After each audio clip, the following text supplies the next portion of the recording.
Shalom Aleichem. Puji Tuhan kalau saat ini kita diberi kesempatan untuk bersama-sama belajar firman.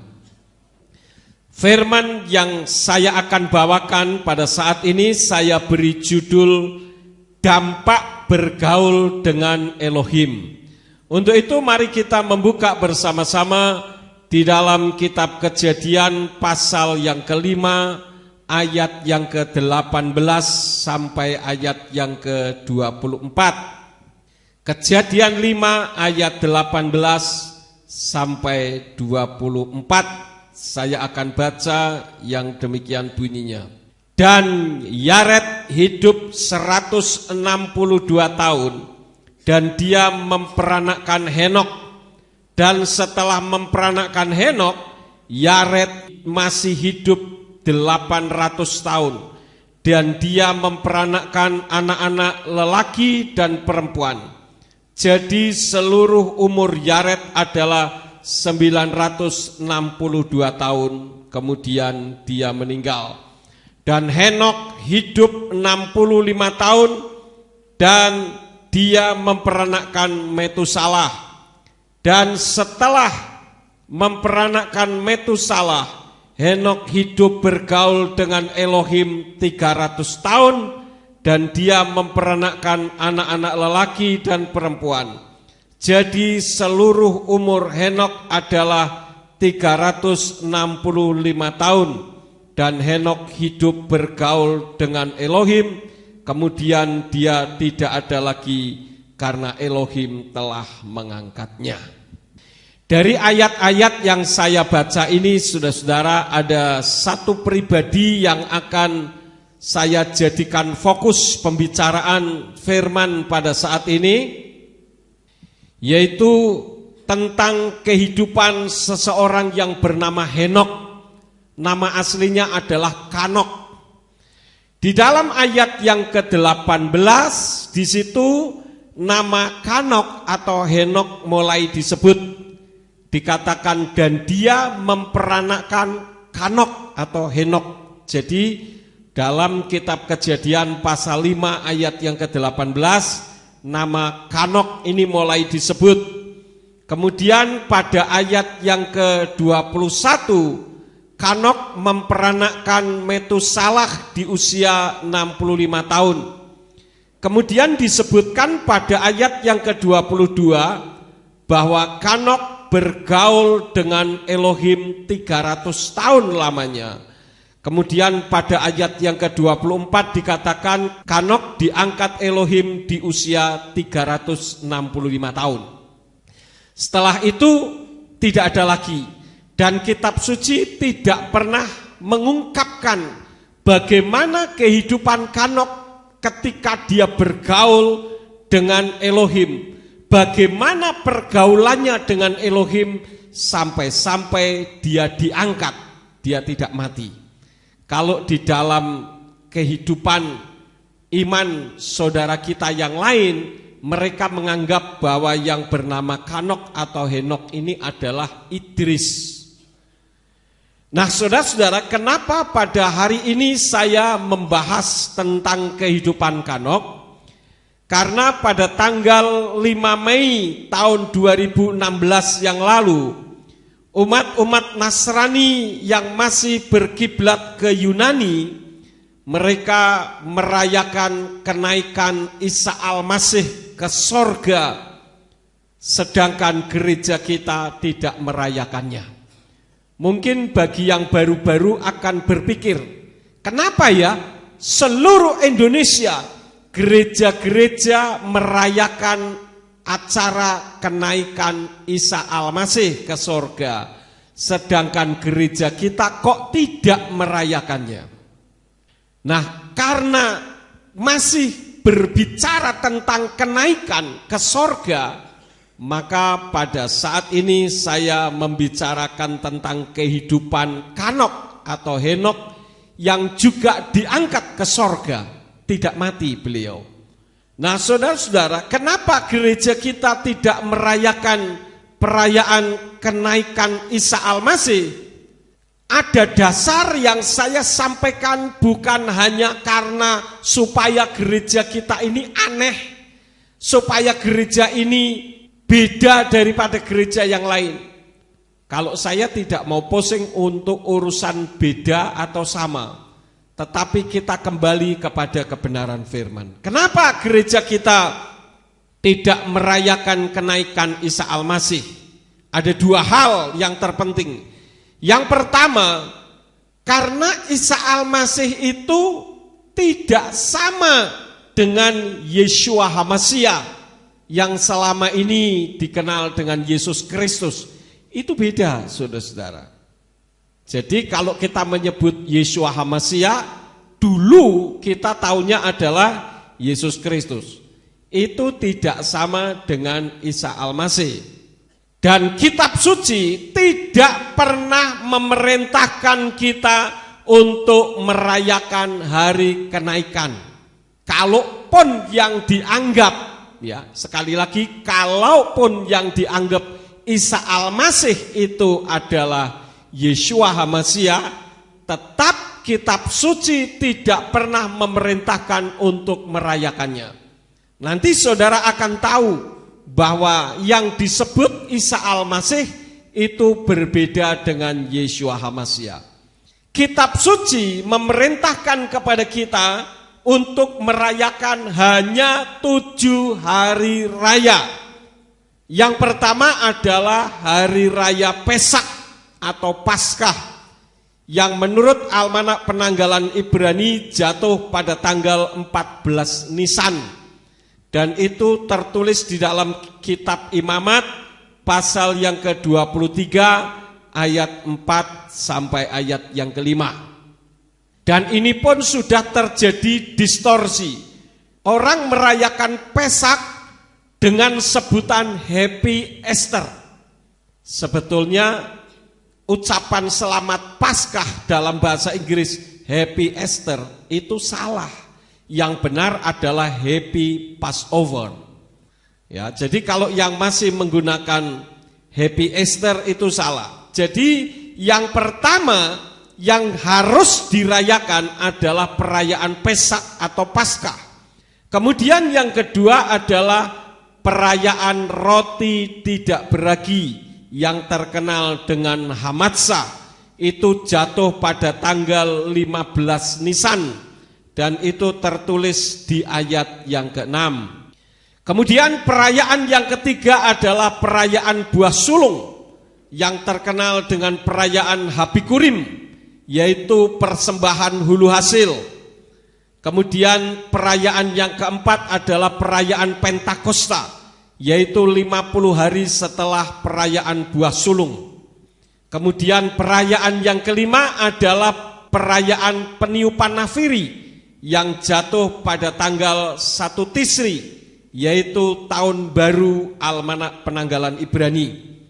Kemudian perayaan yang keenam adalah perayaan pendamaian yang jatuh pada tanggal 10 Tisri. Kemudian perayaan yang 7 adalah perayaan Tabernakel atau Sukot yang jatuh pada tanggal 15 Tisri dan dirayakan selama 1 minggu penuh. Dan 7 perayaan yang dirayakan ini, saudara-saudara, bukan perayaan Yudaisme. Sekali lagi saya katakan 7 perayaan yang diperintahkan Bapak Yahweh ini bukan perayaan Yudaisme, tetapi perintah daripada Tuhan. Dan perayaan-perayaan tersebut mempunyai hubungan untuk pribadi Yeshua HaMashiach. Jadi semua punya korelasi kepada pribadi Yeshua HaMashiach. Namun sangat disayangkan karena terjadi distorsi di dalam dunia ini, maka gereja tidak lagi merayakan 7 hari raya tersebut. Gereja merayakan hanya seceplok-seceplok, sebagian-sebagian. Yang pertama adalah kematian Isa Al-Masih yang disebut dengan Jumat Agung. Kalaupun yang disebut Isa Al-Masih itu adalah Yeshua HaMashiach, Kematian Isa Al-Masih itu tidak dirayakan sebagai Jumat Agung, tetapi kematian Yeshua HaMashiach disebut Paskah atau Pesak. Dan yang dirayakan berikutnya biasanya oleh gereja setelah merayakan kematian Isa Al-Masih, kemudian merayakan kebangkitan Isa Al-Masih. Nah, kebangkitan Isa Al-Masih itu yang dianggap hari Paskah. Ini keliru, saudara-saudara. Jadi ada banyak sekali kekeliruan-kekeliruan yang telah dilakukan gereja, dan bagi gembala-gembala yang sekolah teologia, mereka tahu kekeliruan ini, tetapi seringkali mereka tidak berani untuk mengubahnya. Kemudian perayaan yang kedua yang dirayakan oleh gereja adalah kenaikan Isa Al-Masih yang kemarin pada tanggal 5 Mei 2016 dirayakan. Kemudian gereja-gereja khususnya aliran Pentakosta merayakan perayaan Pentakosta, dan bahkan ada yang melakukan doa secara bertalu-talu untuk menantikan pencurahan Ruach HaKodes.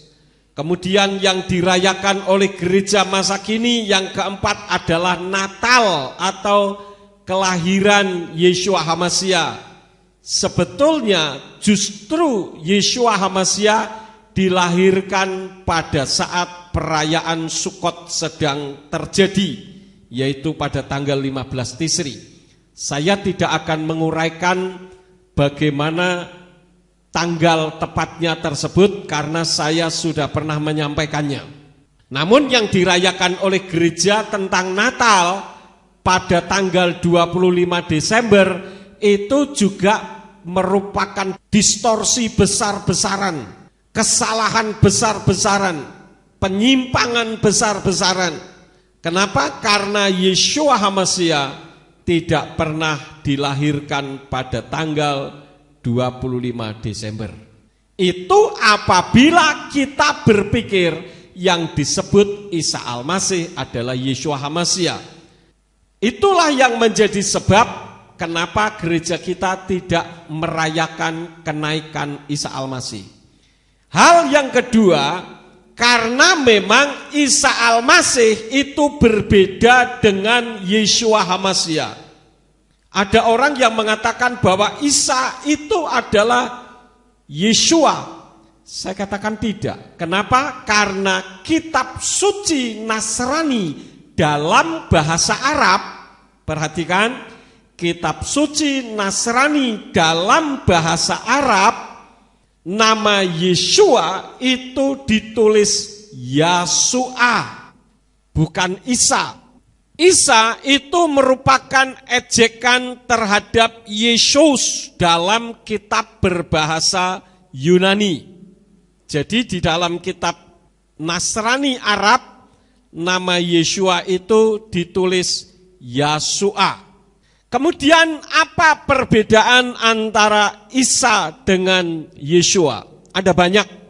Saya sebutkan pada saat ini hanya 8 saja perbedaannya. Sebetulnya ada banyak. Yang pertama, Isa itu tidak mati di salib, sedangkan Yeshua mati di salib. Ini sudah beda, saudara-saudara. Kalau di dalam Quran itu ada di Quran surat 4 An-Nisa ayat 157 sampai 158. Itu Isa tidak disalib. Sedangkan kitab suci kita, Yeshua itu mati di salib. Jadi ini berbeda. Ya, saya sampaikan 7 saja dah, jangan banyak-banyak. Yang kedua, Isa itu hanya sekedar nabi.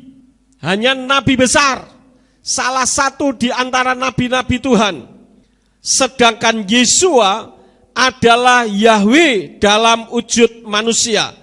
Dan hal itu bisa kita baca rujukannya di dalam kitab Injil Yohanan atau Yohanes pasal yang ke-8 ayat yang ke-24.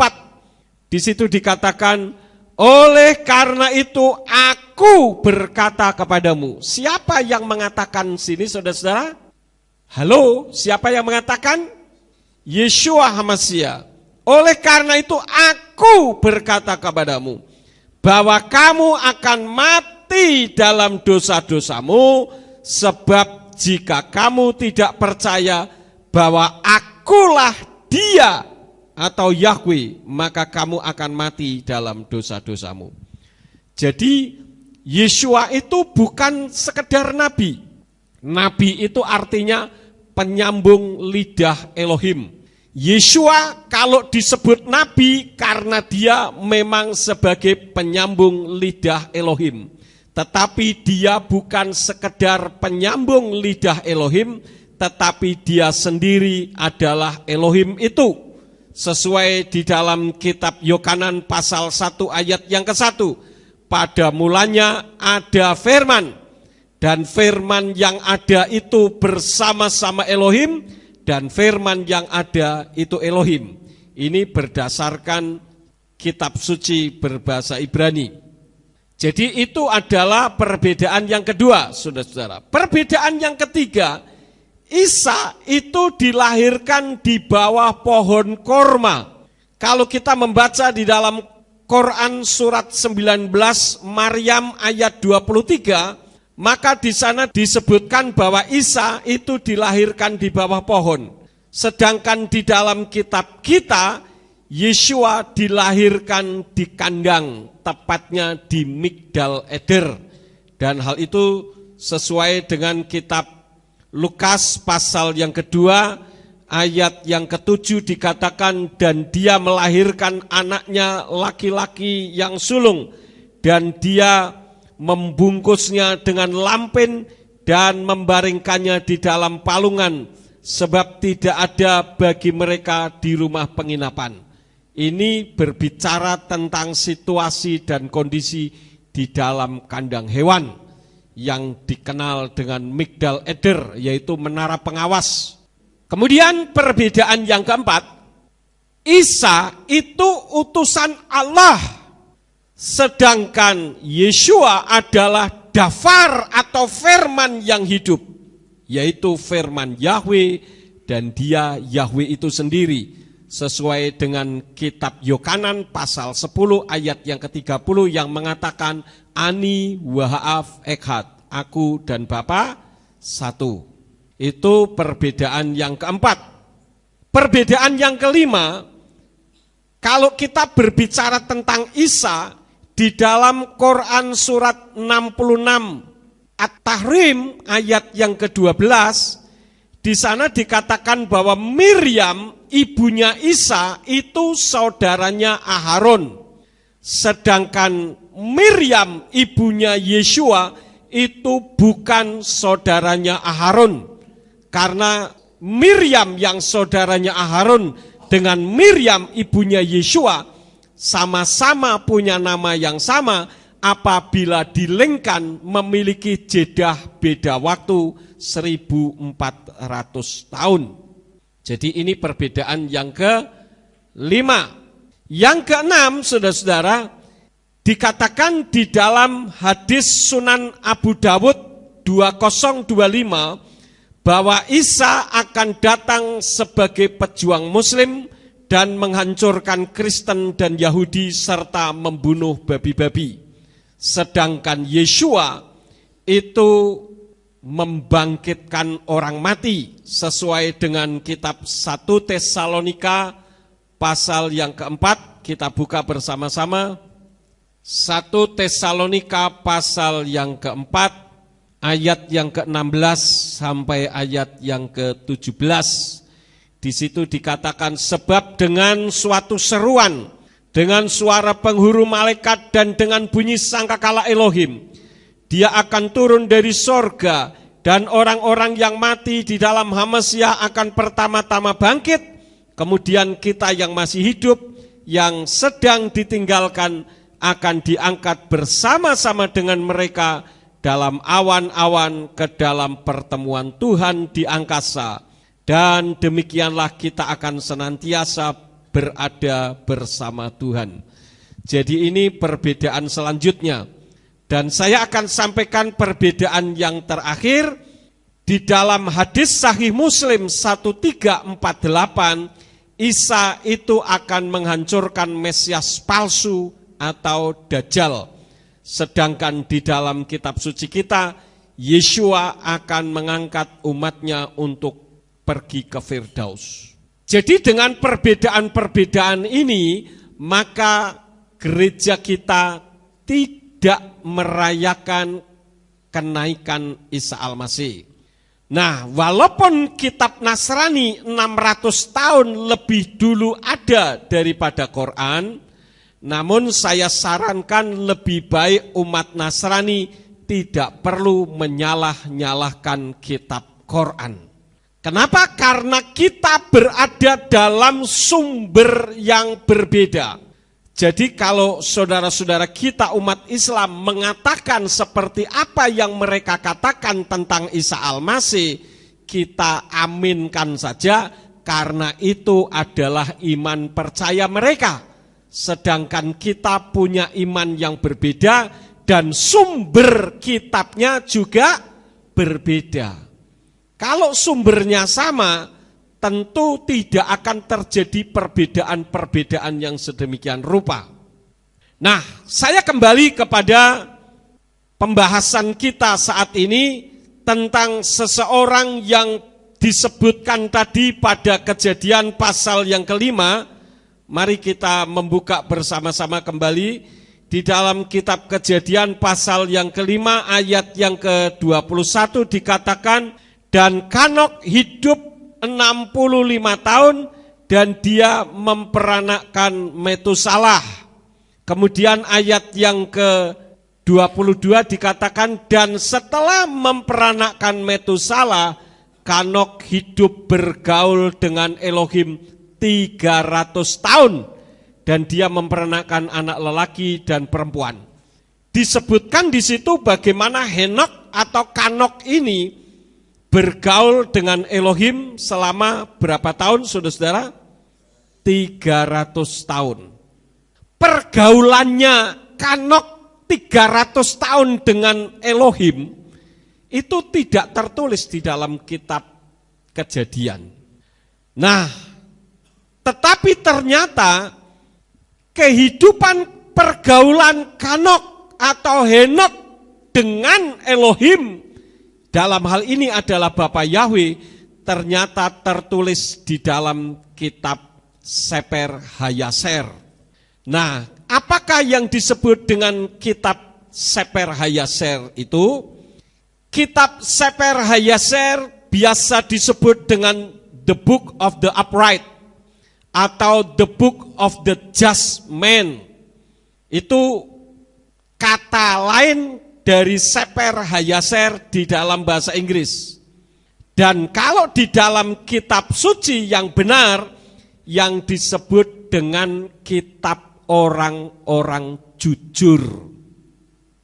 Kita membuka di dalam kitab Yehosua atau Yosua, saudara-saudara, ini referensinya, kitab Yehosua atau Yosua, pasal yang ke-10, ayat yang ke-13, di situ dikatakan, dan diamlah matahari dan bulan pun diam, sampai bangsa itu selesai membalaskan dendamnya atas musuh-musuhnya.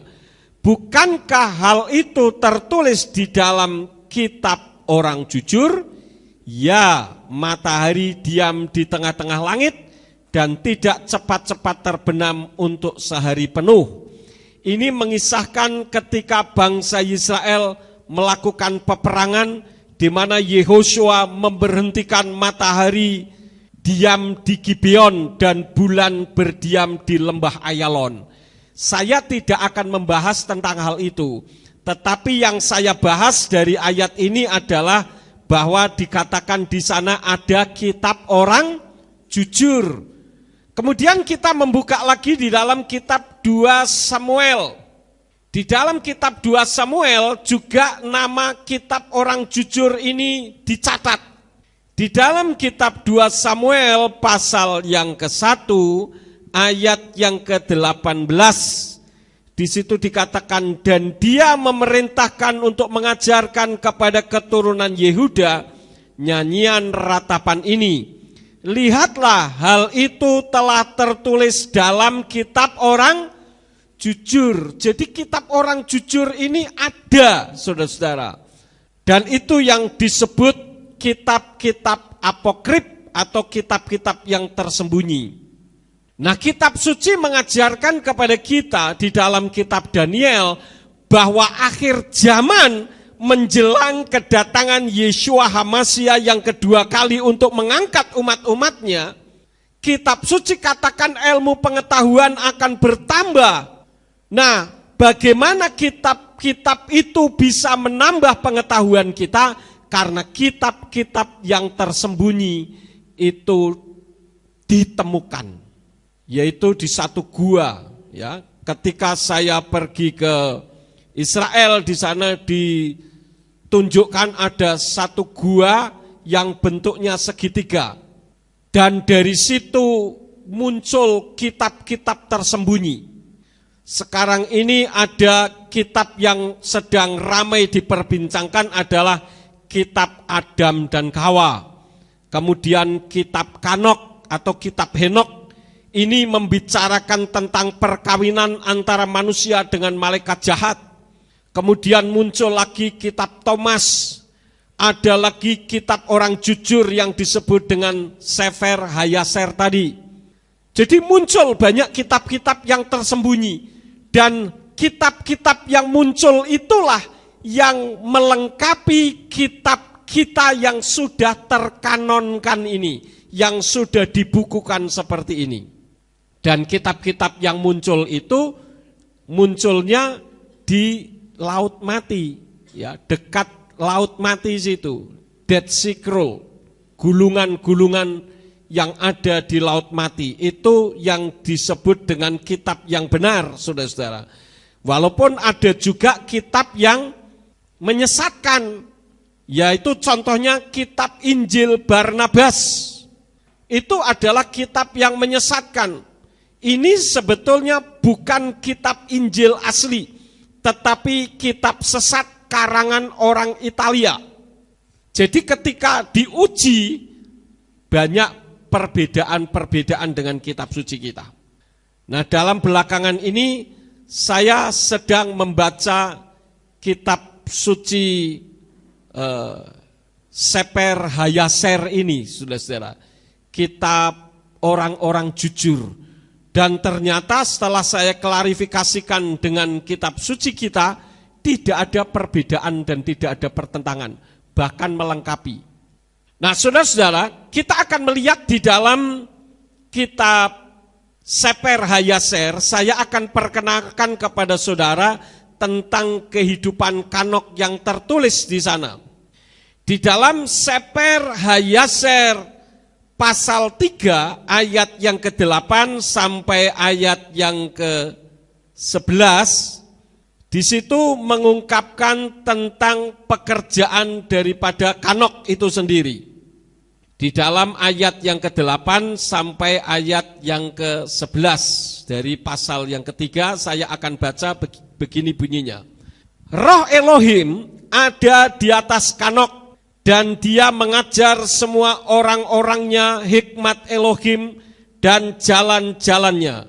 Anak-anak manusia melayani Yahweh sepanjang hidup Kanok, dan mereka datang untuk mendengarkan hikmatnya.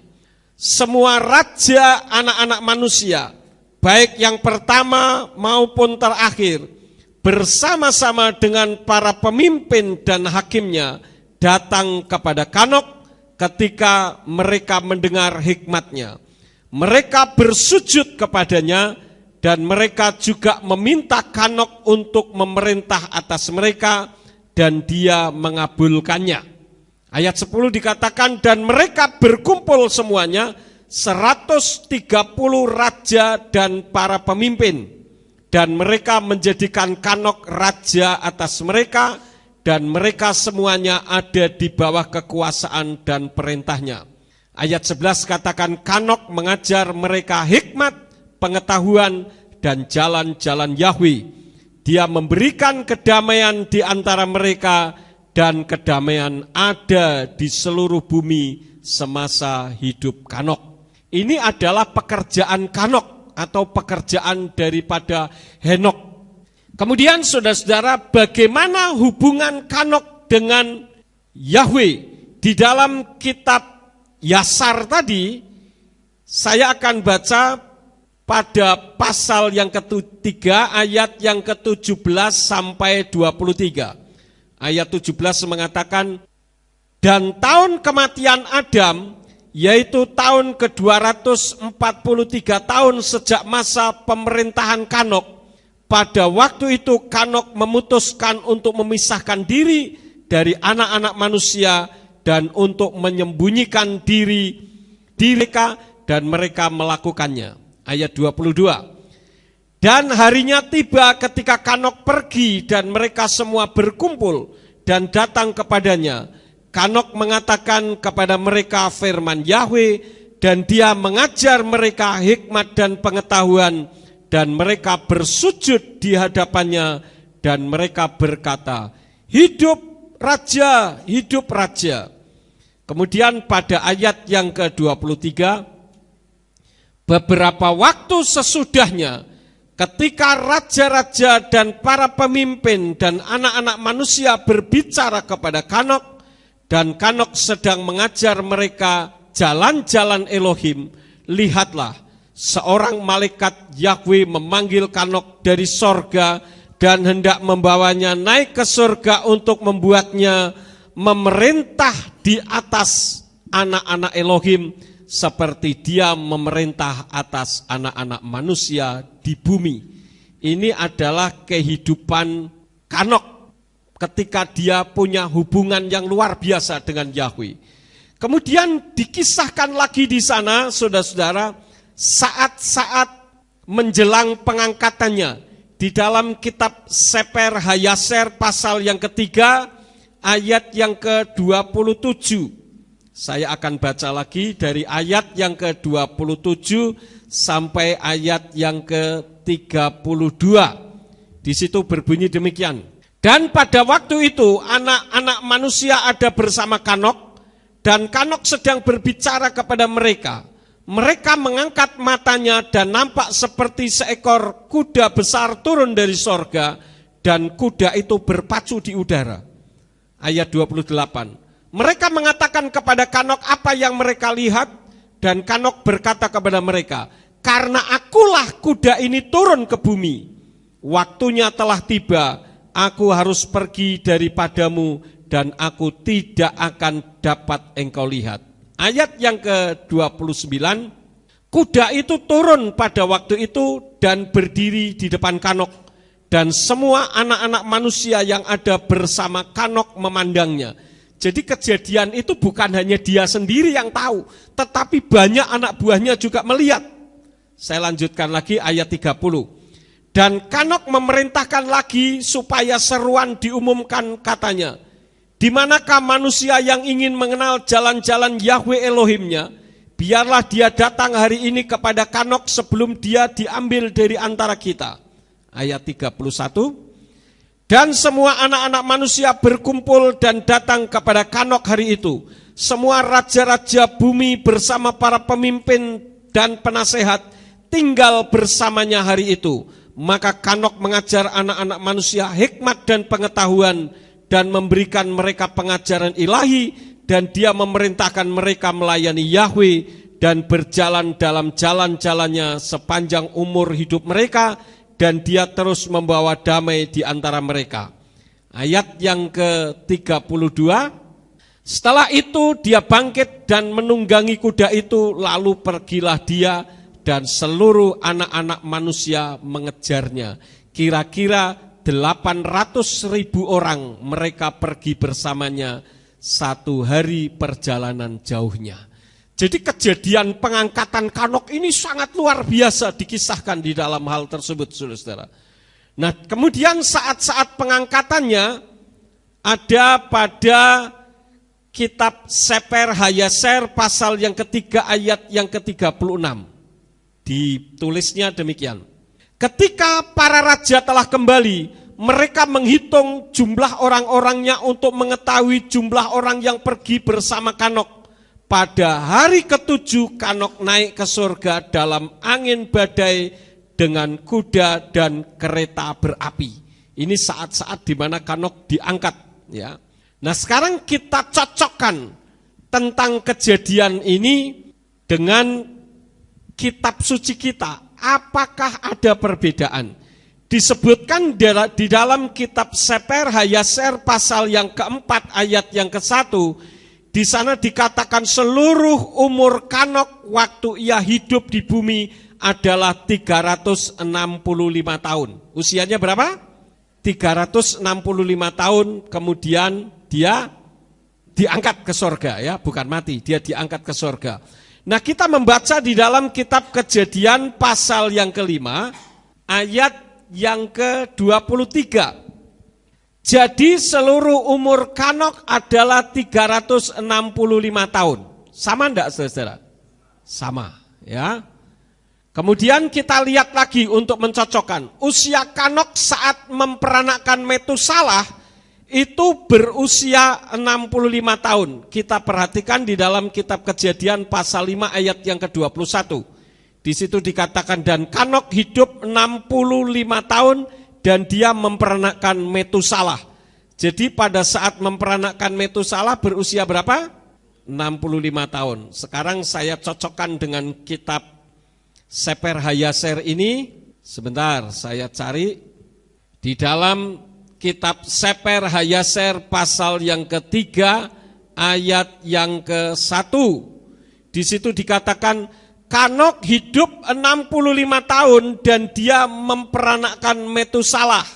Kanok berjalan bersama Elohim setelah memperanakkan Metusalah dan dia melayani Yahweh dan membenci jalan-jalan manusia yang jahat. Ini yang ditulis di dalam kitab Seper Hayaser pasal yang ke-3 ayat yang ke-1. Sama enggak, saudara? Sama, ya. Ada sementara Kristen liberal meragukan kitab Seper Hayaser ini. Dia katakan, oh itu bukan kitab Seper Hayaser yang asli. Bagi saya mau asli mau tidak, kita cocokkan di dalam kitab suci. Klarifikasinya ke kitab suci kita. Benar, cocok atau tidak? Kalau cocok berarti benar. Kalau tidak cocok berarti tidak benar. Seperti contohnya kitab Injil Barnabas. Itu banyak sekali yang tidak cocok, saudara-saudara. Makanya itu Injil palsu. Nah, dari apa yang saya sampaikan ini, ada beberapa pelajaran yang bisa kita ambil. Ada 3 pelajaran yang bisa kita ambil, saudara-saudara. Yang pertama, sebagai seorang raja, ya, Kanok ini ternyata dia seorang raja. Kalau di dalam kitab suci kita kan, yang sudah terkanonkan ini kan tidak jelas, ya. Tetapi di dalam kitab Seper Hayaser ini jelas, dia adalah seorang raja yang memerintah berapa raja? 130 raja, ya.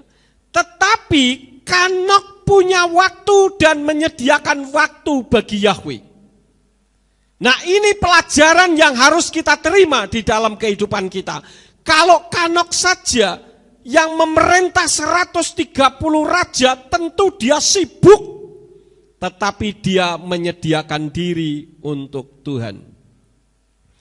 Namun sekarang ini ada banyak umat-umat Nasrani sibuk mencari duit terus dan tidak punya waktu bagi Tuhan.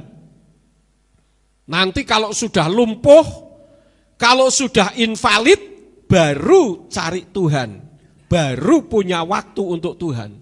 Ya punya waktu untuk Tuhan karena sudah tidak bisa pergi ke kemana-mana.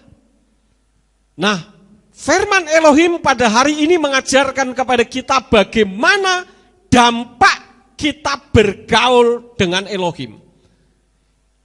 Nanti kita akan sampai ke situ. Yang terpenting adalah sediakan waktu untuk Tuhan. Pada hari-hari kita ibadah, tinggalkan usaha kita, tinggalkan kesibukan kita untuk beribadah kepada Tuhan. Itu merupakan bagian daripada ketaatan kita kepada Tuhan. Sama seperti Kanok atau Henok. Walaupun dia orang sibuk, dia raja besar yang memerintah 130 orang raja, tetapi dia tetap menyediakan waktunya untuk Tuhan. Itu pelajaran pertama yang kita ambil. Yang kedua, sebagai raja, dia mampu mempengaruhi banyak raja lainnya. Artinya apa? Hidupnya menjadi berkat bagi orang lain. Nah, sekarang yang menjadi pertanyaan bagi kita, bagaimana kehidupan saudara dalam kehidupan di atas muka bumi ini? Apakah kehidupan kita itu bisa menjadi berkat bagi orang lain? Ataukah kita hidup bagi kita sendiri? Kitab suci mengajarkan kepada kita, kalau kita membaca di dalam kitab Yeremia pasal 1 ayat yang kelima, Yahweh menciptakan kita, menciptakan saudara dan saya dengan satu tujuan, supaya menjadi nabi bagi bangsa-bangsa.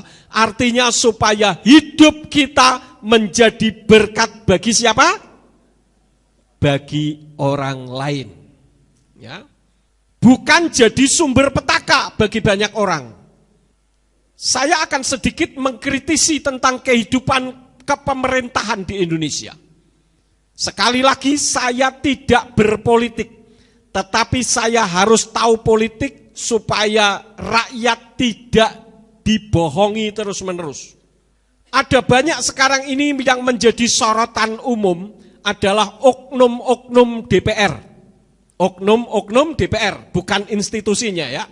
Kalau institusinya Anda akan salah. Tetapi oknum-oknum yang ada di dalamnya menamakan diri sebagai dewan yang terhormat, dewan yang mulia, tetapi ternyata tidak bisa untuk dihormati oleh rakyatnya dan tidak bisa dimuliakan. Ini realitas yang ada. Jadi banyak sekali dilecehkan, saudara-saudara. Kenapa? Karena ulah oknum-oknum yang ada di sana, padahal yang disebut Dewan Perwakilan Rakyat itu wakil rakyat yang terhormat, yang dihormati oleh rakyatnya, tetapi sekarang justru dilecehkan.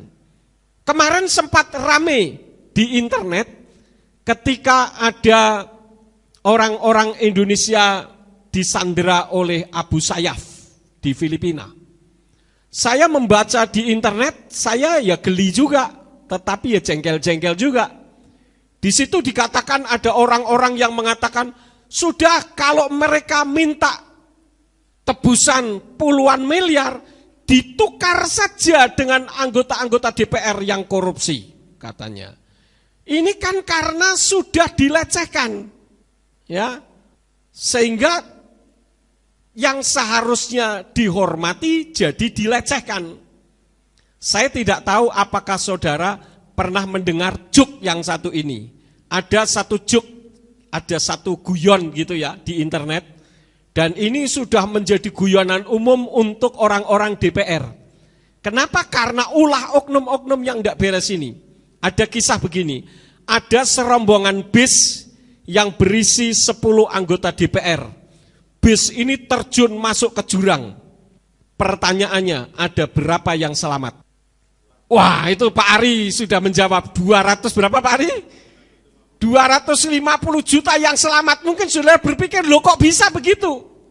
Karena 10 orang yang tukang korupsi ini mati semuanya, sehingga rakyat Indonesia yang jumlahnya ratusan juta itu yang akan selamat.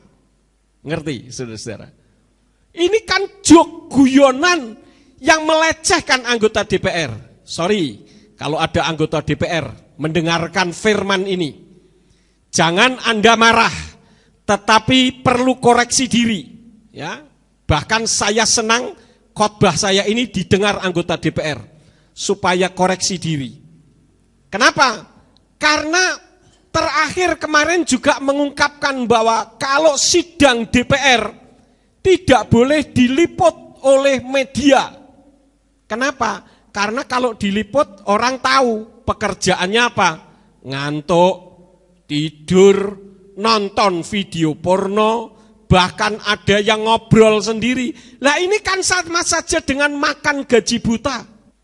Mohon maaf, sekali lagi mohon dimaafkan anggota DPR. Ini jadi kritisi untuk Anda. Jadi ketika Anda dengar ini, coba introspeksi diri. Kalau Anda tidak merasa seperti apa yang saya sampaikan, perjuangkan DPR supaya bersih dan terhormat kembali. Amin.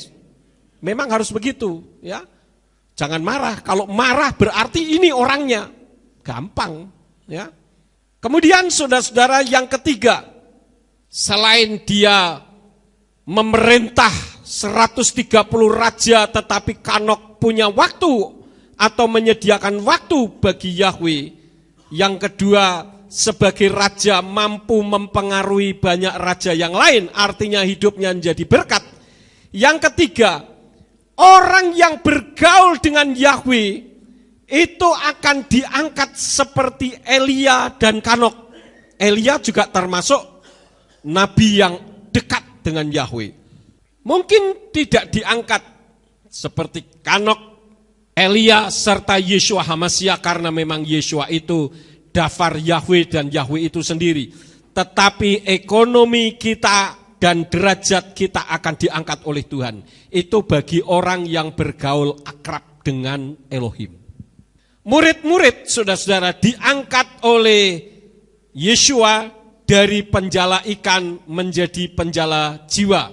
Kalau kita membaca di dalam kitab Markus atau Markus pasal 1 ayat yang ke-17, di situ dikatakan, dan berkatalah Yeshua kepada mereka, marilah ikut aku dan aku akan membuat kamu menjadi penjala manusia. Ini diangkat derajatnya dari penjala ikan menjadi penjala manusia. Dan kita melihat bagaimana murid-murid pada saat itu mengasihi Tuhan dengan sungguh-sungguh sehingga mereka benar-benar menjadi penjala manusia. Artinya apa? Derajatnya diangkat oleh Tuhan. Jadi kalau kita bergaul akrab dengan Tuhan, derajat kita akan diangkat oleh Tuhan. Salah satu contoh kalau bicara soal derajat yang diangkat, saya tidak perlu mencontohkan orang lain, saya contohkan diri saya sendiri.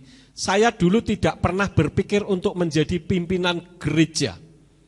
Dalam arti sebagai gereja induk yang orang katakan sinode. Tidak pernah terpikirkan sedikit pun untuk memimpin sebuah sinode.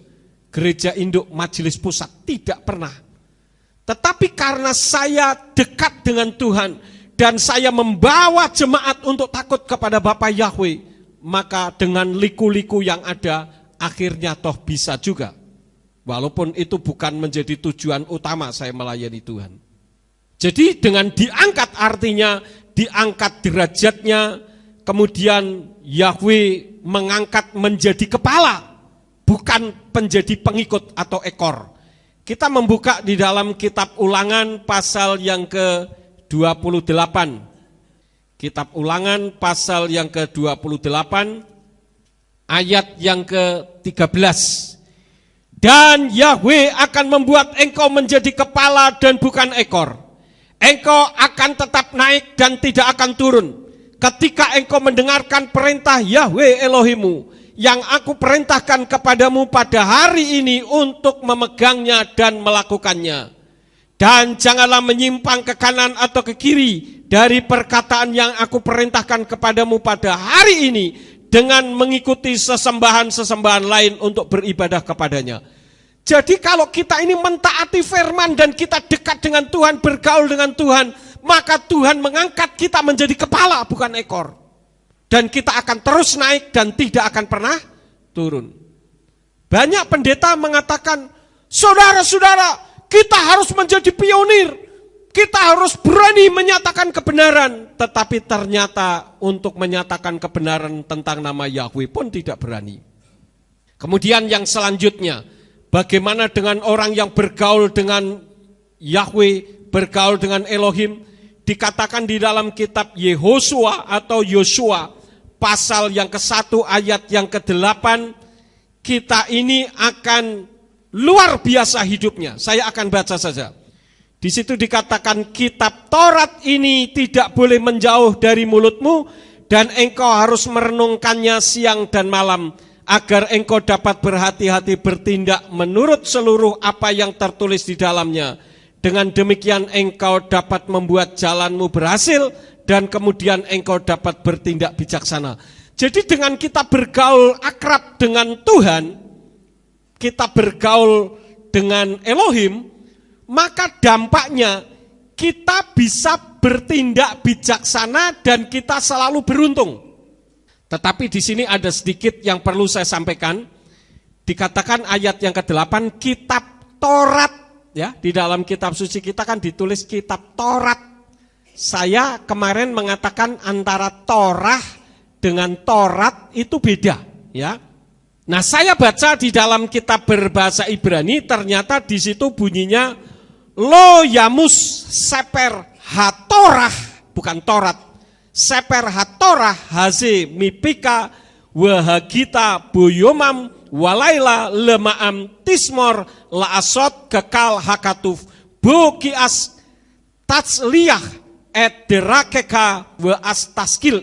Di sana dikatakan HaTorah. Saya ingin menunjukkan kepada saudara beberapa gambar. Yang pertama, saya ambil dari terjemahan. Karena setelah saya pelajari, loh kok ternyata Torah dengan Taurat itu berbeda. Saya coba dari kamus umum. HaTorah itu ternyata tidak sama dengan HaTaurat. Ini saudara-saudara ya. Yang pertama, Taurat itu huruf Ibraninya, kalau yang Taurat itu Tau, Waw, Res, dan Tau lagi, itu yang sebelah kanan. Sedangkan yang sebelah kiri, yang Torah, itu Tau, Waw, Res, dan He. Saudara lihat terjemahannya, yang Torah itu tetap Torah, sedangkan yang Taurat itu apa? Teori. Ya. Jadi di sini membuktikan memang antara Torah dengan Taurat itu berbeda. Saya mulai menyelidiki ini ketika Ibu Roida Hotasoid bertanya kepada saya, dan saya cukup bingung juga menjawabnya. Karena itu saya tidak langsung jawab, saya katakan lebih baik untuk diklat. Nanti kita sampaikan. Ya, dan ternyata benar berbeda. Jadi kalau Torah itu hukum Elohim atau pengajaran firman, sedangkan Taurat itu teori buatan manusia atau para rabi. Kemudian untuk yang gambar ketiga, Taurat itu Talmud, Zohar dan sebagainya, sedangkan Torah itu adalah firman Elohim. Jadi kita bisa membedakan di sini. Nah, yang dimaksudkan di dalam kitab Yehosua pasal 1 ayat yang ke-8 bukan kitab Taurat, tetapi kitab Torah, ya. Artinya kalau kita melakukan kebenaran firman, maka kita akan beruntung dan kita akan menjadi orang yang bijaksana. Itu dampak dari orang yang bergaul dengan Tuhan. Kemudian yang selanjutnya, orang yang bergaul dengan Tuhan itu suka jika dia ada di baitnya.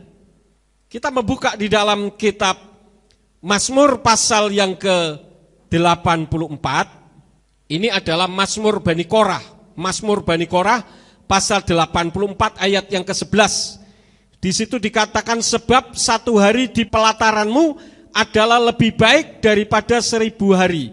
Aku memilih berjaga-jaga di ambang pintu bait Elohimku daripada tinggal di kemah-kemah orang fasik. Ini dampak daripada orang yang bergaul dengan Elohim. Dia pun suka tinggal di dalam bait Elohim. Nah, kita ini kadang boro-boro suka tinggal di bait Elohim. Kalau saudara mendengar firman Tuhan kepanjangan saja, pantat itu rasanya sudah panas. Kok enggak selesai-selesai khotbahnya? Jadi otaknya sudah di luar, sudah tidak di gereja lagi. Ini menunjukkan orang yang tidak suka tinggal di bait Elohim. Dan orang yang seperti ini biasanya tidak akrab bergaul dengan Elohim. Nah, sekarang saya akan lanjutkan sedikit lagi. Bagaimana dengan orang yang masa bodoh terhadap Tuhan? Mungkin sekarang ini kita tidak mau pusing-pusing seperti itu. Orang yang masa bodoh terhadap Tuhan itu sekali waktu dia akan menyesal. Jadi menyesal di kemudian hari. Orang-orang zaman Noah pada saat ketika Noah atau Nuh memerintahkan untuk hidup benar di hadapan Yahweh, maka Yahweh memberi kesempatan kepadanya karena orang-orang pada zaman itu tidak peduli. Jadi ketika Yahweh akan membinasakan manusia di atas muka bumi, itu bukan karena Yahweh itu kejam, tidak. Karena perbuatan manusia itu sudah jahat, menyembah berhala, jahat satu dengan yang lain, tetapi mereka tidak peduli dengan Elohim. Dan ketika akan dibantai, Yahweh itu tidak serta-merta membantai.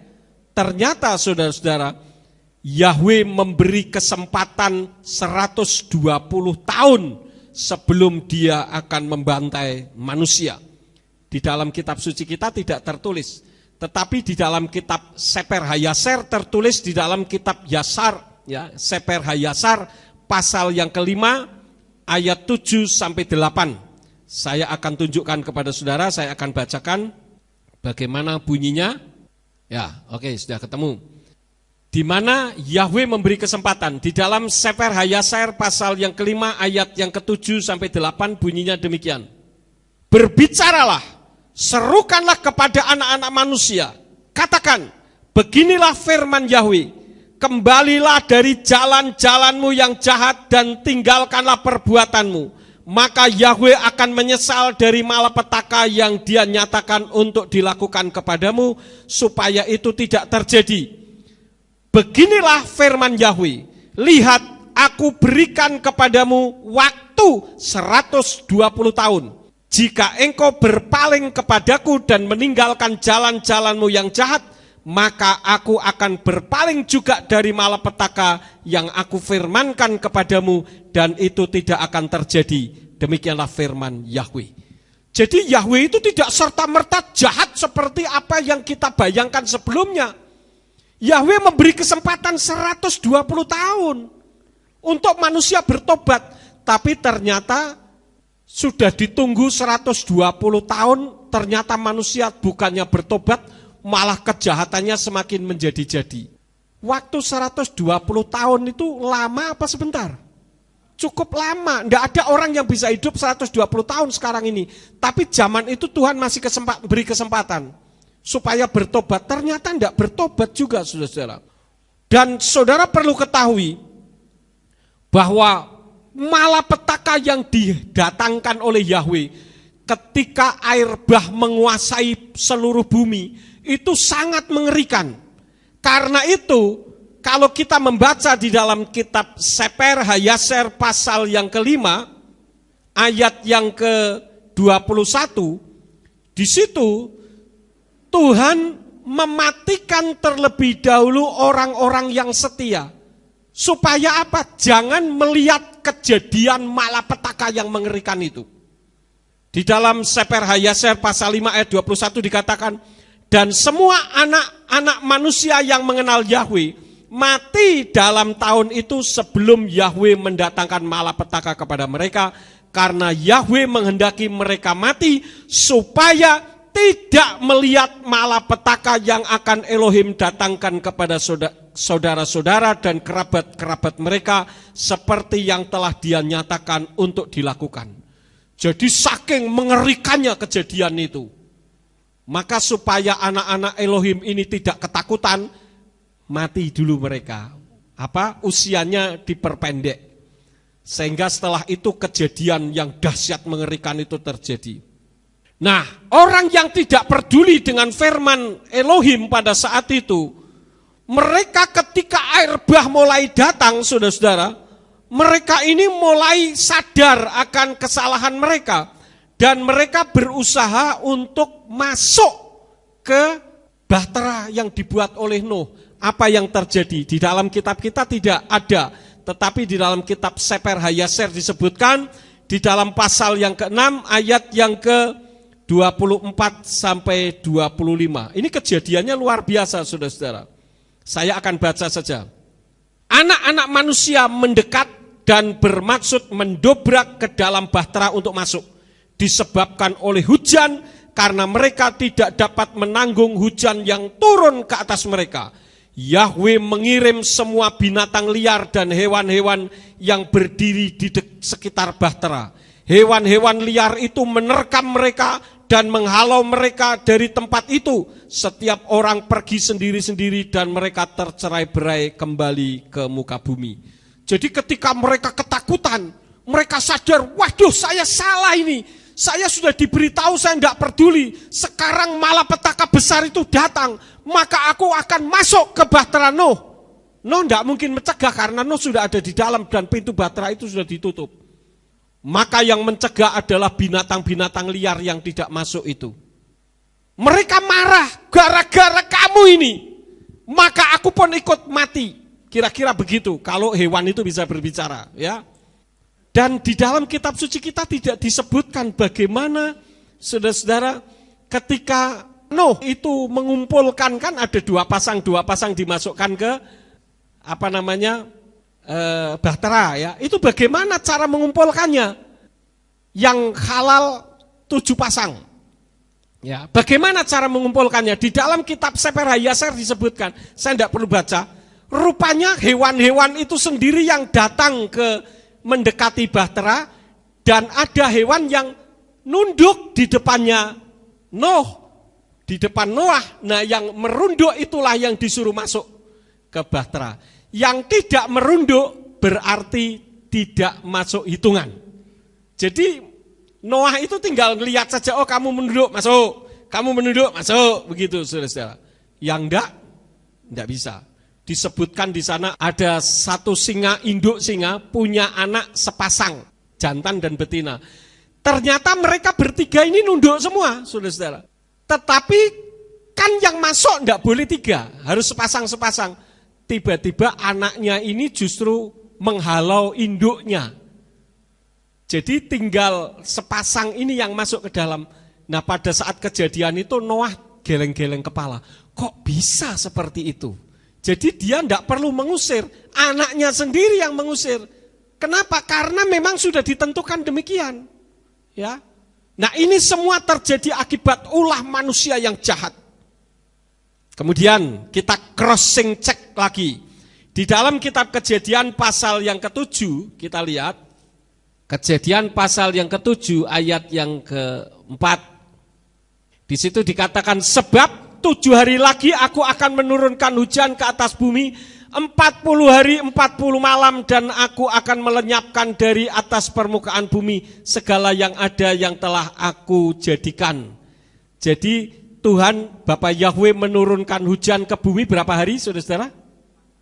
40 hari 40 malam. Ternyata di dalam kitab Hayasar pasal yang ke-6 ayat yang ke-26. Di situ dikatakan hujan terus turun ke atas bumi, dan itu turun 40 hari dan 40 malam. Air itu demikian hebatnya meliputi seluruh bumi, dan semua makhluk yang ada di atas bumi atau yang di dalam air mati, baik manusia, hewan, binatang liar, binatang merayap atau burung-burung di udara, hanya tertinggal Noah dan mereka yang ada bersamanya di dalam bahtera. Sama enggak saudara-saudara? Hujan diturunkan oleh Bapak Yahweh 40 hari 40 malam. Sama? Sama. Nah, itu membuktikan bahwa kitab ini adalah tepat. Ya. Kemudian yang terakhir, bagaimana dengan orang yang masa bodoh terhadap Tuhan? Ketika dia ada di bumi, dia tidak disertai Tuhan sehingga mudah dipermainkan setan. Karena itu ada banyak orang disantet dan sebagainya.